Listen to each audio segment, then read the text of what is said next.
right, second week here of Ask Johnny D. Thanks for submitting your questions. Let's get right to them. All right, the first question we have is from Jim.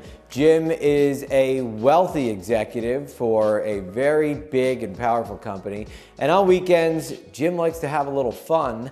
So Jim asked, how much cocaine can you have on your person without doing any jail time?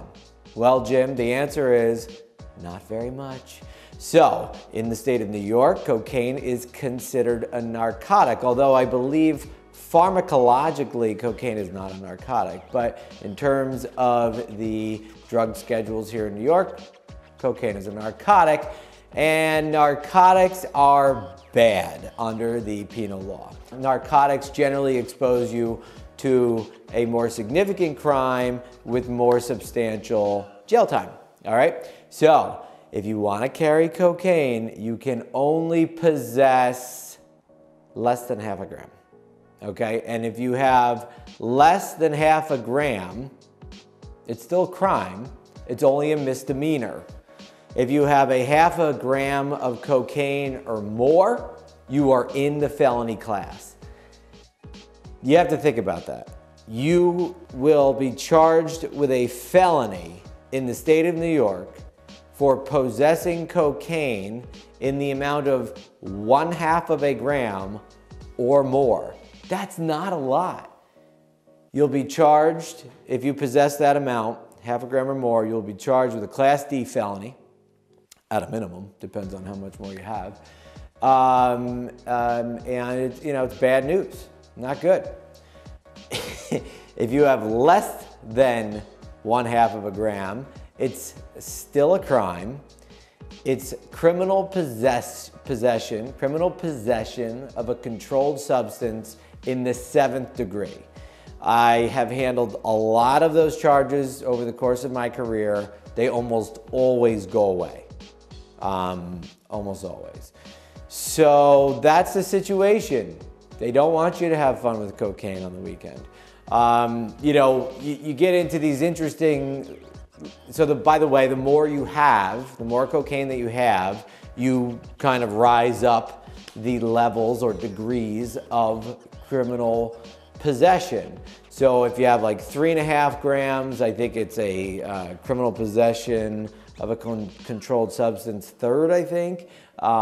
Again, it's a more serious crime. Now you start to get into, depending on how it's packaged, if it's for personal use versus selling.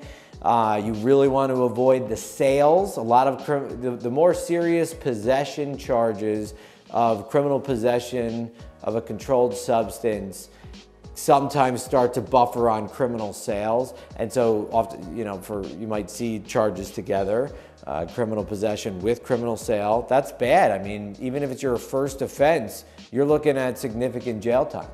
So that's my long answer about how much cocaine you can possess without going to jail. You're gonna go to jail. Actually, that's not true. I can get you out of jail, but you're gonna get in trouble, right?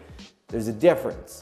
How much cocaine can you possess without getting charged with a crime? None. If you have cocaine, any amount in your possession, you're subject to be charged with a crime if stopped by a police officer and they discover it on you. Now, what the outcome of that charge varies wildly depending on who you are, your background, your record, the circumstances.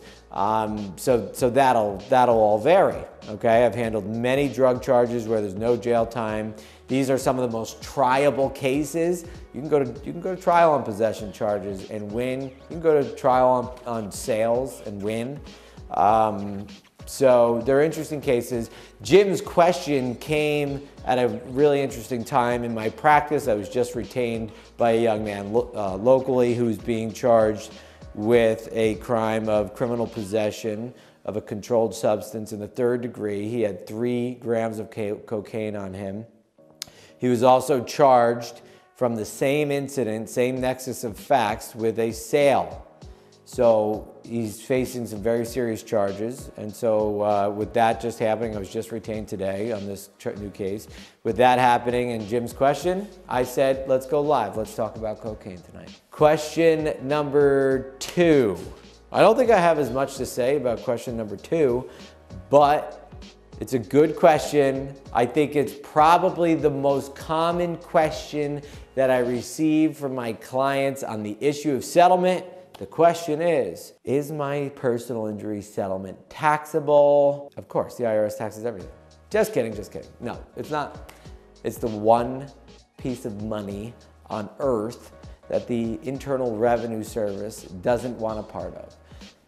Your personal injury settlement, any recovery you have for bodily injuries and pain and suffering, hallelujah, it is not taxable.